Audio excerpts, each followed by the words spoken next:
Yes class, आज हम लोग मनुष्यता पाठ से रिवीजन करेंगे, ठीक है। और जिनसे प्रश्न पूछा जाएगा वही उत्तर का बताएंगे। और इसका पर्पज है आपके जो बोर्ड एग्जाम होंगे तो उसमें आपके 5 नंबर के प्रश्न बनेंगे गद्य खंड से, यानी जो कविताएं आपके उसमें आएंगे, जो जिस चैप्टर से आएंगे, तो 5 नंबर के एमसीक्यू के क्वेश्चन बनेंगे उनसे, और 5 नंबर के बनेंगे पद्य खंड से। समझ रहे हो, गद्य और पद्य यानी काव्य और गद्य, समझ रहे हो आप? हाँ, तो इसके बहुविकल्पी प्रश्न बनेंगे, जिसको आप एमसीक्यू कहते हो, उसको वस्तुनिष्ठ प्रश्न भी कहा जाता है। प्रश्न आपका अगर वस्तुनिष्ठ ऐसा पूछा जाएगा तो कंफ्यूज मत होइएगा, उसी को एमसीक्यू कहा जाता है, उसी को बहुविकल्पी कहा जाता है, और उसी को वस्तुनिष्ठ प्रश्न भी कहा जाता है, ठीक है। तो 10 क्वेश्चन आपके ऐसे आएंगे जो आपके पठित गद्यांश और पद्यांश से होंगे, ठीक है। पहला तो आपका मैंने बताया था कि 4 आपके अपठित गद्यांश आएंगे, उसमें से आपको 2 गद्यांश के उत्तर देने होंगे। उसके बाद आपके 10 नंबर के प्रश्न पठित पद्यांश और गद्यांश से आएंगे, वो भी आपका बहुविकल्पी प्रश्न होगा। उसमें आपके पास पद्यांश नहीं लिखा होगा, सिर्फ आपका प्रश्न लिखा होगा, और उस प्रश्न में विकल्प दिया होगा, उसका उत्तर आपको देना होगा, ठीक है। हाँ, तो अब ध्यान दीजिए, अब प्रश्न आप लोग सुनेंगे कि जो मनुष्यता पाठ है उसके कवि कौन है? कौन बताएगा? मनुष्यता पाठ के कवि कौन है? Nihal Mishra. Nihal Mishra, are you there? Nihal Mishra, Nihal. Okay, Apurva Srivastava, Apurva, मेरी आवाज आ रही है आप लोगों को? हाँ, तो अपूर्वा आप बताएंगी, अपूर्वा श्रीवास्तव, मनुष्यता पाठ के कवि कौन है?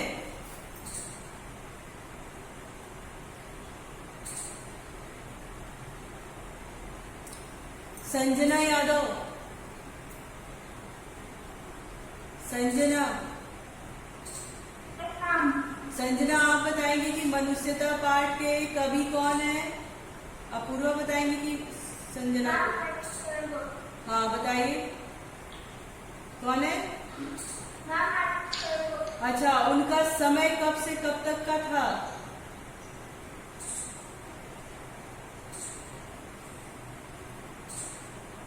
उनका समय कब से लेकर कब तक का था?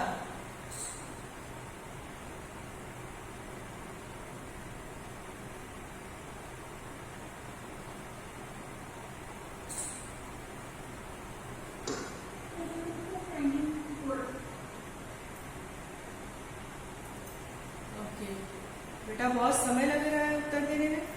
अगर ये क्वेश्चन अगर आएगा तो आप ठीक है, चलिए। अच्छा, हर्ष कुमार, हर्ष कुमार, हर्ष कुमार, हर्ष कुमार,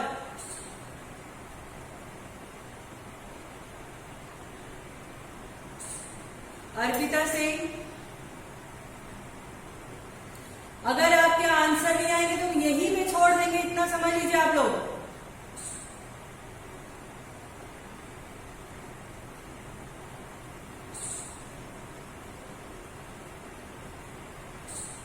अर्पिता सिंह,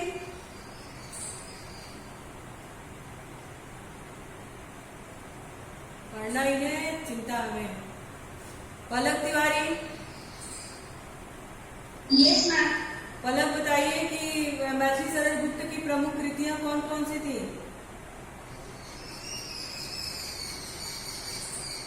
मतलब उनकी रचना जो थी वो कौन कौन सी थी? मैथिली सरल गुप्त की प्रमुख रचनाओं के नाम बताइए। यस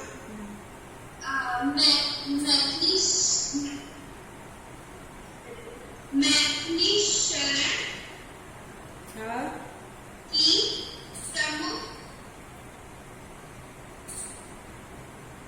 प्रमुख रचना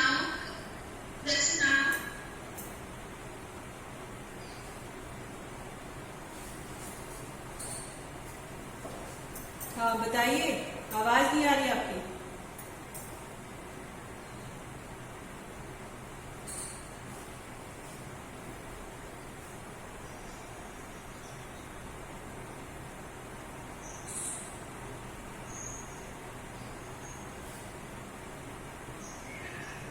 आरजू सिंह, आरजू। Yes ma'am. आरजू आप बताइए मैथिली शरण गुप्त की प्रमुख रचनाओं के नाम। मैथिली शरण गुप्त जी की प्रमुख रचनाओं के नाम हैं साकेत, यशोधरा, जयद्रथ। Okay good. और आपके प्रश्न इसी तरह से एग्जाम में बनेंगे, आपको पूछ लिया जाएगा, 4 ऑप्शन होगा। हो सकता है कि इसमें से पूरे ऑप्शन हो सकता है कि इसमें कोई एक नाम हो, तो आपको एकदम एग्जैक्ट नाम याद होना चाहिए कि कौन सी इनकी कृतियां थी। अच्छा आप ये बताइए मैथिली शरण गुप्त के पिताजी का क्या नाम था?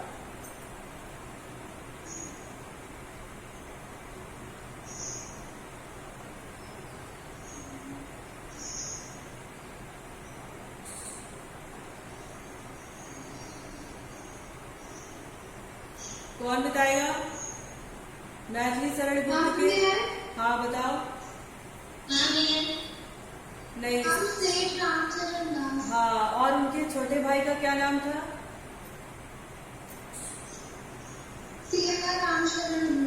Very good.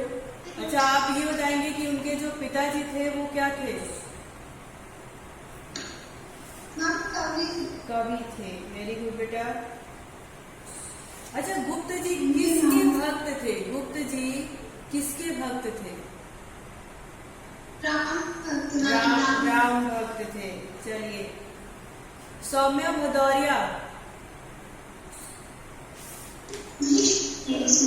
अच्छा बताओ कि कवि ने कैसी मृत्यु को सुमृत्यु कहा है?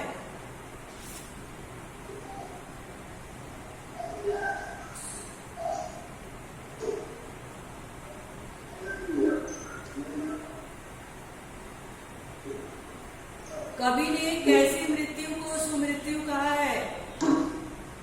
आंसर आप लोग के यूं आने चाहिए। 3 से 4 बार मैंने पढ़ाए हैं और इतना बार क्वेश्चन डिस्कस हुआ है, फिर भी इतना समय लग रहा है आप लोगों को। हाँ बताइए। बताइए पलक, आप बताइए।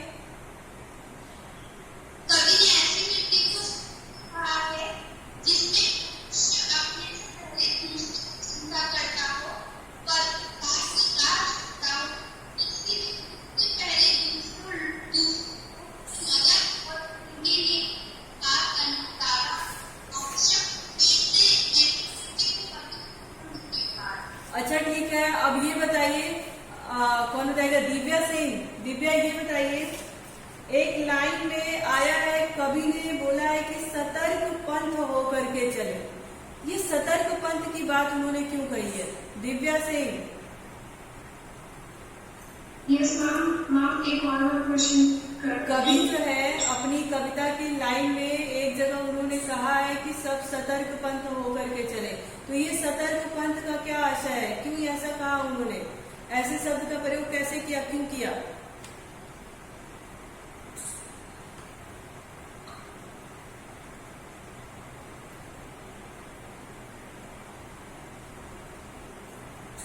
आप लोग की दशा वो है पढ़ंतु रटंतु विद्या घटंतु विद्या वाली बात है।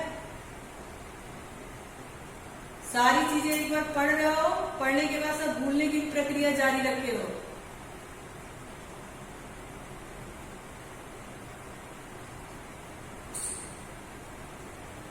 करीब 1 हफ्ता 10 दिन तक मैंने इस चैप्टर को पढ़ाया है।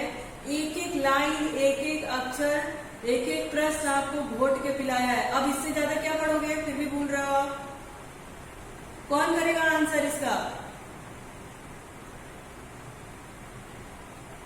सतर्क पंथ का क्या आशय है, कौन बताएगा आंसर? ऋषभ पाल, ऋषभ पांडे,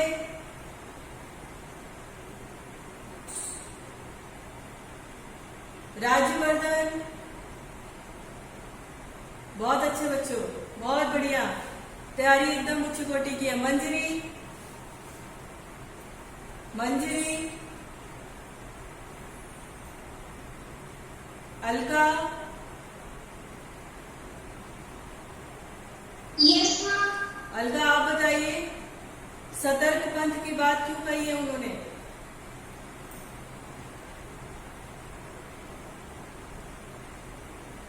मैम कौन सी वाली? जब आप ये कविता पढ़ रहे थे तो उसमें एक सतर्क पंथ की बात कही थी, उसमें था ना, चलो अभिष्ट मार्ग में सहर्ष खेलते हुए। अतर्क एक पंथ के सतर्क पंथ हो सभी, अतर्क एक पंथ के सतर्क पंथ हो सभी। वो सतर्क पंथ कहने का आशय क्या था कवि का, क्यों ऐसा बता रहे थे?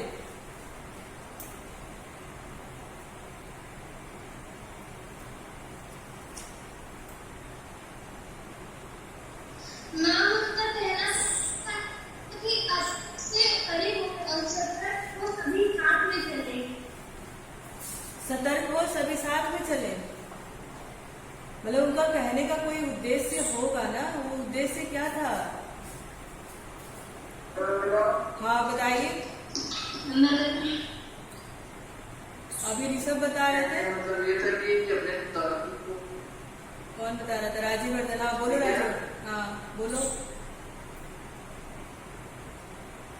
कहने का मतलब ये था कि अपने जो सर अपने जो विचार उनको साथ बेच के मतलब उनको अपने एक साथ दो के एक साथ के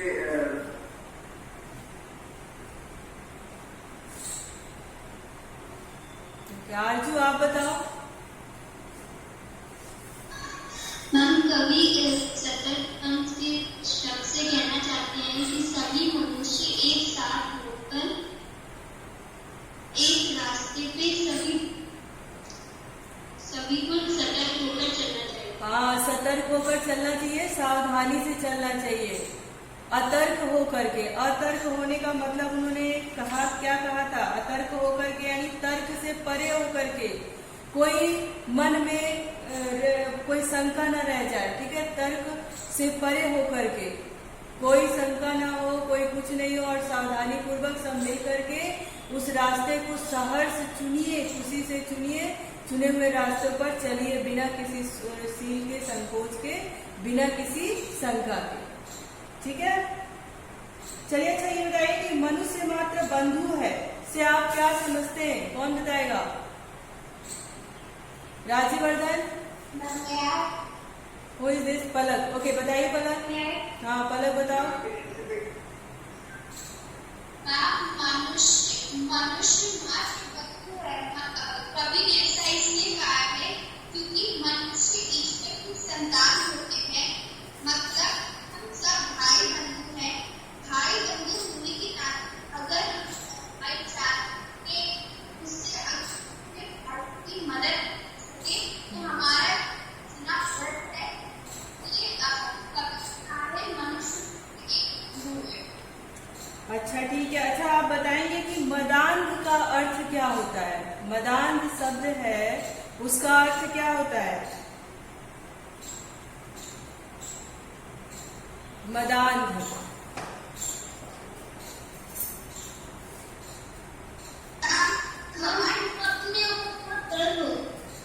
मदान्ध क्या हो? क्या बोला आपने? जो गर्व से अंधा हो यानी घमंडी हो, ठीक है? मदान्ध का अर्थ होता है जो गर्व से अंधा हो। देखो अपने ऊपर गर्व होना अच्छी बात होती है, लेकिन गर्व में अंधा हो जाना यानी घमंडी हो जाना ये अच्छी बात नहीं होती है, ठीक है? तो मदान्ध का अर्थ होता है कि गर्व से अंधा हो जाना, अर्थात घमंडी हो जाना, अत्यधिक घमंडी हो जाना। ठीक है। अच्छा, यस उसीनर एक शब्द आया है। उसीनर से आप क्या समझते हैं? उसीनर से उस कविता में क्या बताया गया है? कविता की उस लाइन में उसीनर बताया गया ना, उसीनर एक शब्द है। उन्होंने ऐसा क्या किया था? उनकी चर्चा कविता में कैसे हुई है?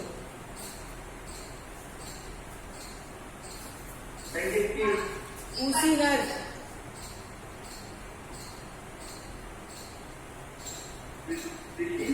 उसीनर उसीनर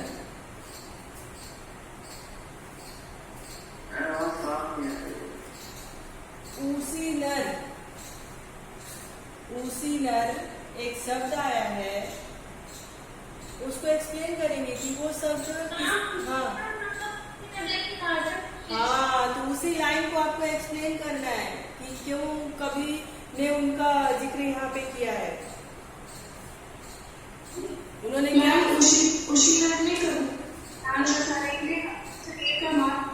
हाँ, उसीनर के राजा जो थे वो इतने दानी थे कि कौवे की जान बचाने के लिए उन्होंने अपना स्वमांस, अपना मांस भी दान कर दिया था। यही है।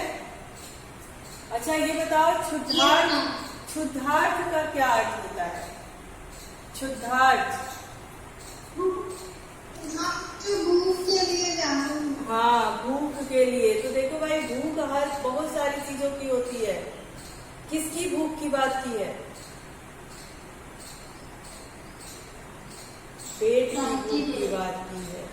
ठीक है, पेट की भूख की बात, हाँ, पेट की भूख की बात की है।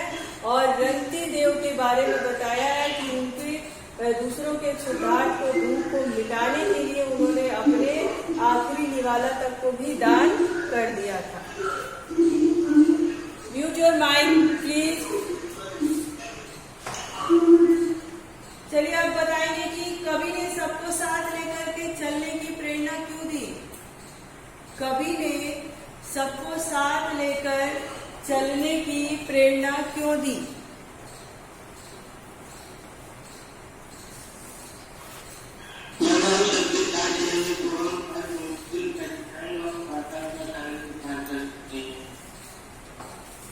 क्यों दी?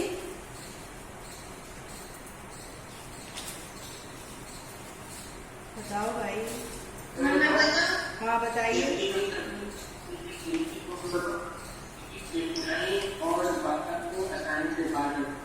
अच्छा, ठीक। और समाज में एकता बनी रहे। अच्छा, यदि हम एक साथ चलेंगे तो सारी बड़ी कठिनाइयां भी पार कर सकते हैं। अच्छा, और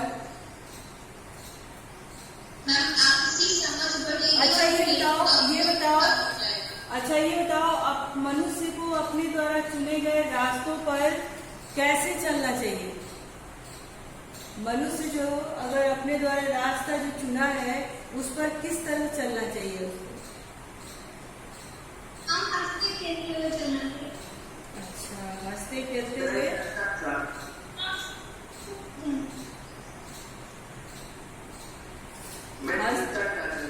किसके साथ? हाँ, बिल्कुल दृढ़ता के साथ, मजबूती के साथ चलना चाहिए। क्लियर है? अच्छा, मनुष्य को होना कैसा चाहिए? मनुष्य को दयालु होना चाहिए, परोपकारी होना चाहिए, घमंडी होना चाहिए, या फिर कुछ भी नहीं? क्या होना चाहिए? परोपकारी होना चाहिए। परोपकारी होना चाहिए, है ना? अगर आपके ऑप्शन में हो तो परोपकारी होना चाहिए। चलिए, अब एक बताएंगे, अस्थि जाल किसे कहते हैं? अस्थि जाल, हड्डियों के जाल को क्या कहते हैं? अस्थि जाल कहते हैं। ठीक है। वशीकृता क्या होता है?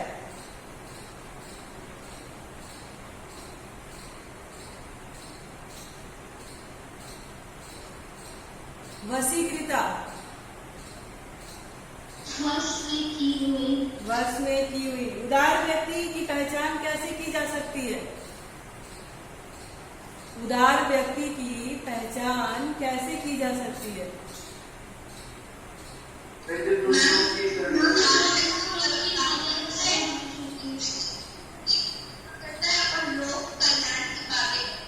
जो लोग कल्याण की बातें करते हैं।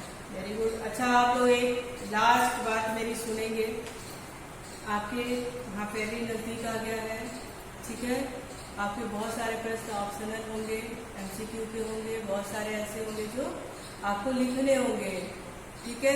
उसमें होंगे निबंधात्मक होंगे, शब्द लिमिट भी आपका दिया हुआ होगा, ठीक। उसमें कोई गलती नहीं करेंगे, बहुत अच्छे से लिखेंगे, आप अपने शब्दों का ध्यान रखेंगे, ठीक है। और कोई अगर दिक्कत किसी से हो तो आप वो भी पूछेंगे।